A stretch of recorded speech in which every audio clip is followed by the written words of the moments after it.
Hello, I'm Evan, the Education Program Leader for the National Music Center, coming at you today from Studio Bell. What's so great about the violin? How did this become such an elite instrument? I mean, look at the orchestra.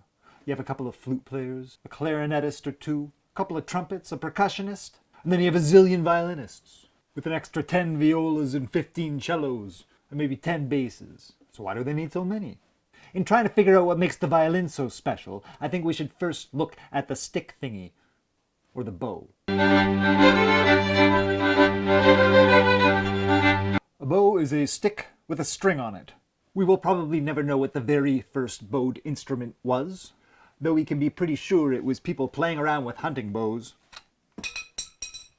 Generally, we trace bowed instruments back to the rebab, or the rebab, which likely spread around with Arabic trading routes. There are versions of the rebab in many places, but it's generally a stick with strings and some kind of resonating box.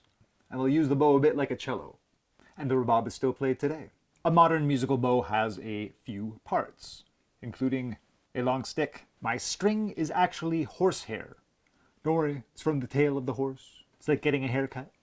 I'd say most modern bows have synthetic horsehair anyway. The horsehair is connected at the tip on this side, and then it is attached to this part called the frog on the other side. I'm not exactly sure why it's called a frog. I could take the frog right out. So the frog goes into this part here, and then this screw goes right into there. This allows me to pull the frog this way and tighten the bow. Now, if I was just dragging the hair across the strings, it would be too slippery, so we apply this stuff, which is called rosin, and we simply run the bow across this. I believe rosin is made from tree sap, but what it does is it makes the hair nice and sticky so that it grips the strings. So far, you might not see what the big deal is. All I have is a stick with sticky hair on it. Well, in these videos, we've looked at a lot of instruments that could be considered boxes with strings, and they use different methods to put energy into the string to create a vibration. With this guitar, I will pluck the string by pulling it with my finger, or this pick, and then letting it go. Or strumming across all the strings. We also saw this with the ukulele, the harpsichord, the mountain dulcimer, and others. With some of these instruments, we strike the strings. Like with the clavichord, the piano, and the hammered dulcimer. When we make the strings vibrate in this way, most of them will end up sounding the same. I can change the volume by plucking or striking the string with more or less energy. Or I can stop the note really fast.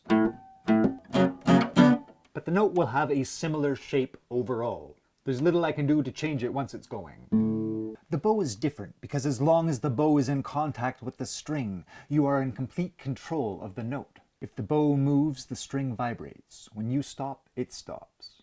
So I can take my bow and drag it across the strings. Might be a bit loud.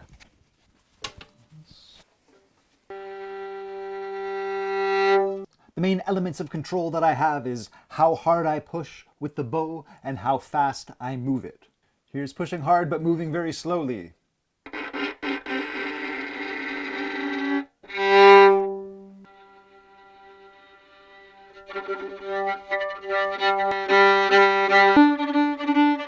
So using weight and speed, the violinist becomes a master puppeteer of the music.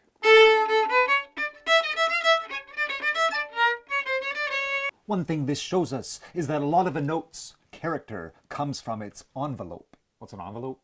If you've ever looked at written music, you may have seen these symbols called crescendos and decrescendos. If you see a crescendo, it means you're supposed to gradually get louder.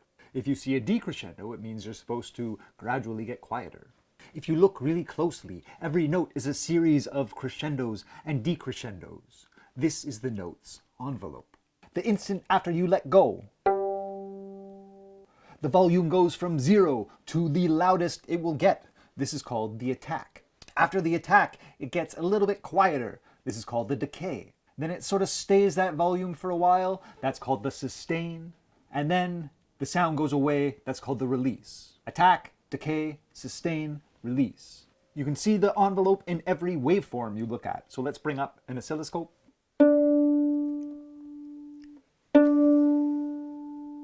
So with this note, the attack is very fast. And then we actually have a few decays, a bit of wobble in the decay. going quieter and then louder. Here's our sustain.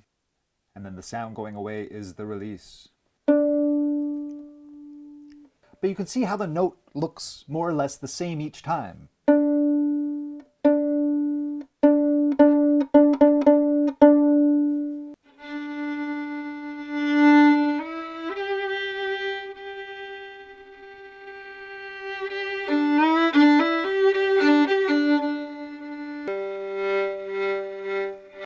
Now, the violin is not the only instrument that allows you to control the envelope. Instruments where you control the airflow, like the clarinet, the harmonica, especially your voice, give you control over the envelope. But the violin's envelope control is a little bit more extreme, which is also one of the reasons that this is a very difficult instrument to learn. You can expect the violin to sound bad for a little while until you get proper bowing technique. But again, once you get control, you really have control. Now we'll have to come back and explore some more reasons that the violin is an elite instrument. But for now, when you listen to the violin, think about the bow and the amazing control over the volume that it gives you. And until next time, happy exploring. Thanks for watching. Please like, share, and/or subscribe. Also, the National Music Centre is a charity that relies on donations. So if you have the means and feel like it, please go to studiobell.ca/donate.